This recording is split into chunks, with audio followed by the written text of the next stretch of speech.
de la unidad 1 en particular. Esta unidad, entonces vamos a tener esta sesión más el próximo viernes y a partir del viernes en 2 semanas ya sería la segunda unidad. Entonces, en particular para los que ya habían hecho el curso de taller de base de datos el año pasado, a partir de esta unidad 2 van a empezar a ver cosas nuevas. Pero quería mostrarle, entonces pueden volver a encontrar para aquellos que no estaban en la sesión a las 9:50, aquí el enlace hacia la tarea práctica, que es parte de la nota final de la unidad 1. También la próxima semana aún no sé bien cómo voy a hacerlo, pero tenemos que hacer una prueba teórica, entonces no sé si vamos a hacerlo online de manera sincronizada en uno de los bloques que tenemos. Escucho, sí, en uno de los bloques que tenemos, o si va a ser algo que van a poder hacer de manera offline. Eso voy a precisarlo durante los próximos días, pero el próximo viernes o estos próximos días tendríamos esta prueba teórica. Nos faltaría entonces hoy y la semana siguiente. Entonces, como les decía, con un grupo, creo que éramos como 15 más o menos el viernes pasado a las 15:40, entonces hemos avanzado un poco sobre el tema de los árboles de decisión, que es otro algoritmo para hacer clasificación supervisada. Entonces, me gustaría volver a hacer esta misma presentación con los otros.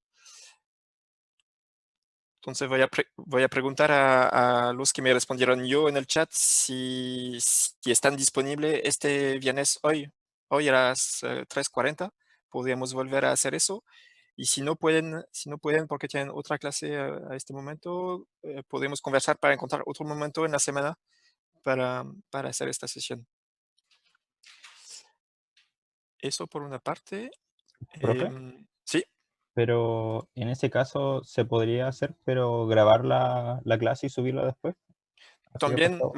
también lo que puedo hacer es si algunos pueden hoy y otros no pueden, lo que voy a hacer es grabar y dejar disponible para los otros. Sí, es lo que pensaba hacer. De hecho, creo que hoy también voy a grabar ahora esta sesión. Eso por una parte. Entonces, había planificado hacer una presentación, conversar con ustedes de algoritmos de Ensemble Learning, pero en realidad, cuando lo pensé 2 veces, estos algoritmos dependen también de los árboles de decisión. Entonces, prefiero posponerlo, hablar de eso la próxima semana, la semana que no, el viernes de la próxima semana, una vez que todos los estudiantes tendrán al menos una presentación sobre los árboles de decisión. Así que entre los dos puse algo que vamos a conversar con ustedes ahora y que pienso que puede ser de su interés.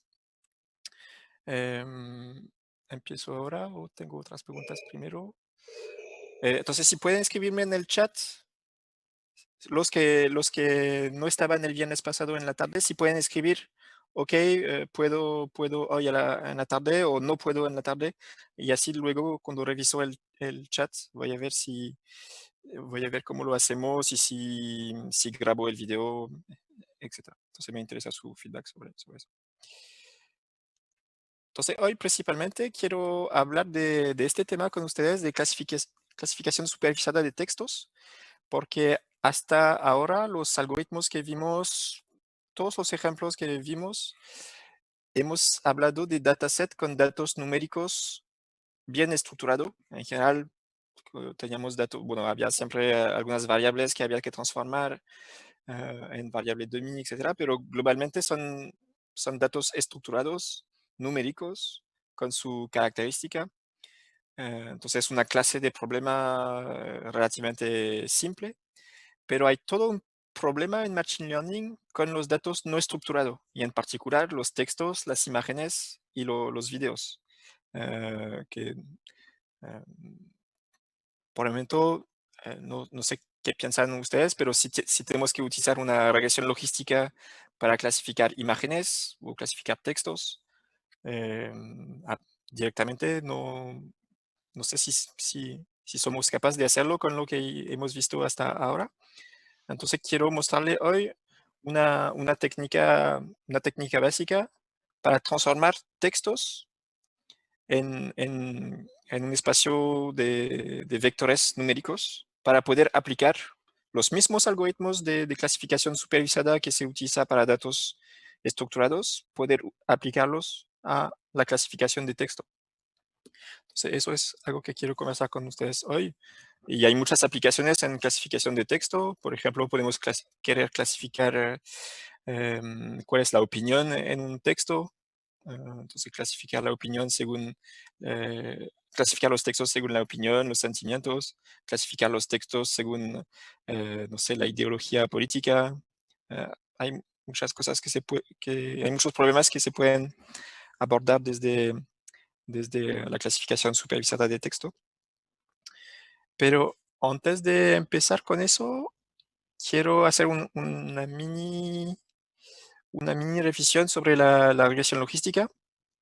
Esta mañana con un pequeño grupo, con Sebastián en particular, volvimos a hablar de regresión logística y me parece súper importante que si aún, y es natural, tener aún preguntas, dudas sobre eso, que aprovechemos de las algunas clases que nos quedan para hablar de eso, porque cuando van a entrar en el tema de las redes neuronales con Pablo en la unidad 3, eh, es importante que tengan claro eso.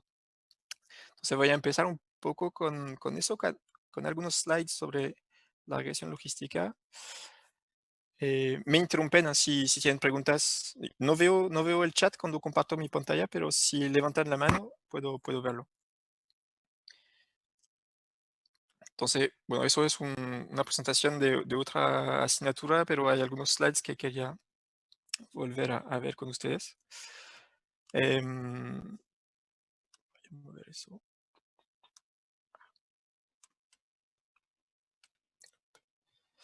Ya. Entonces, bueno, eso ya lo vimos varias veces. En Machine Learning, el aprendizaje supervisado es el proceso de generación de un modelo predictivo a partir de un dataset de entrenamiento y de un algoritmo de aprendizaje.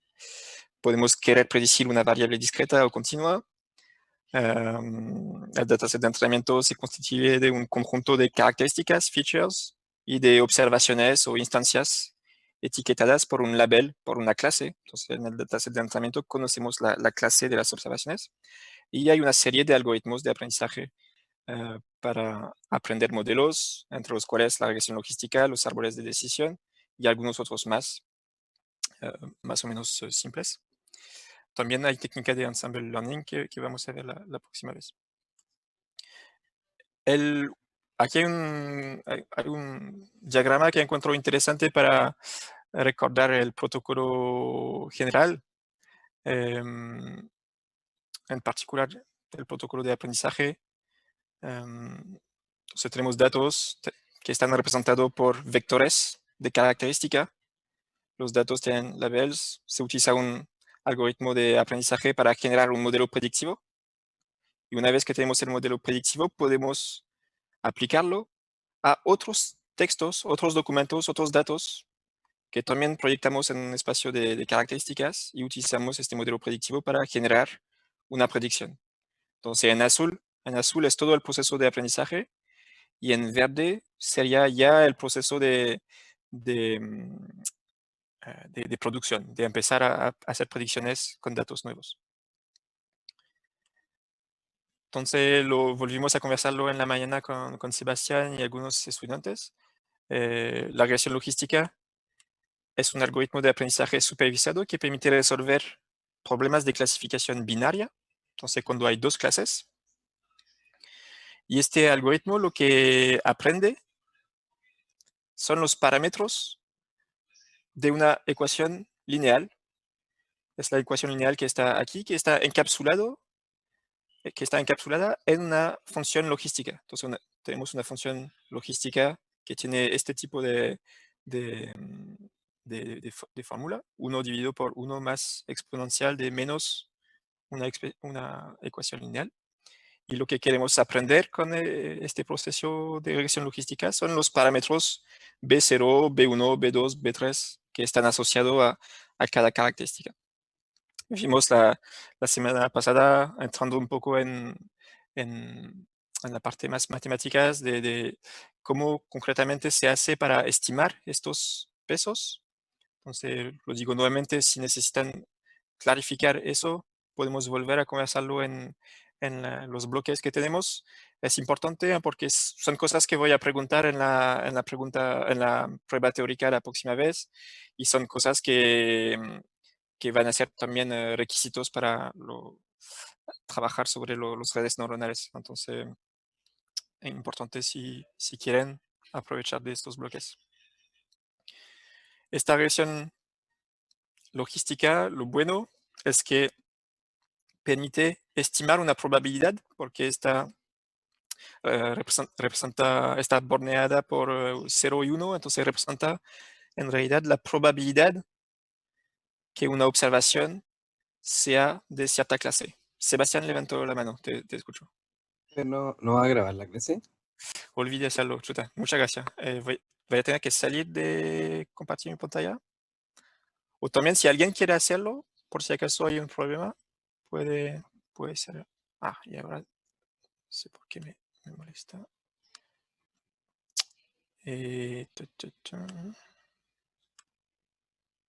Ah, se fue el botón para salir.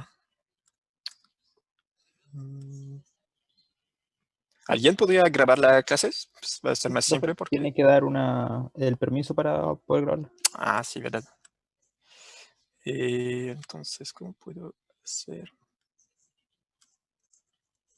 Tengo un pequeño bug con Ubuntu, el botón para salir de compartir se fue y no sé cómo volver.